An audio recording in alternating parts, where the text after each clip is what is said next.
আসসালামু আলাইকুম। আমার নতুন ভিডিওতে আপনাদের সকলকে স্বাগতম।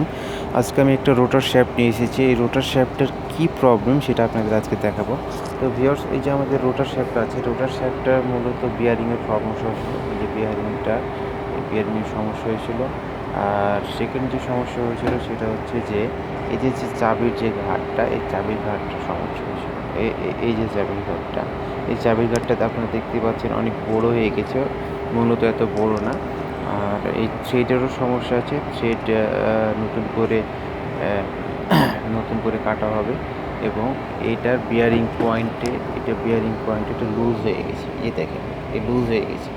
লুজ হয়ে যাওয়ার কারণে এটা বিয়ারিং বের হয়ে আসছে, যার কারণে এটা নতুন করে থ্রেড কাটা হবে, বিয়ারিং পয়েন্টে মাল ধরিয়ে কাটিং করা হবে এবং নতুন বিয়ারিং লাগানো হবে। বিয়ারিংটা অনেক লুজ দেখতে পাচ্ছেন। এটা একটু আঠালো আঠালোভাবে থাকবে।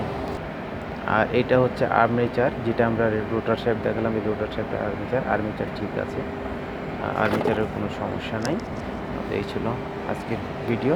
প্লিজ সাবস্ক্রাইব করেন আমার চ্যানেলটা এবং পাশে থাকেন। আমি নতুনদের পাশে থাকাটাই স্বাভাবিক। আপনারা পাশে থাকেন, সবাই থাকে, আপনারা থাকবেন। ধন্যবাদ।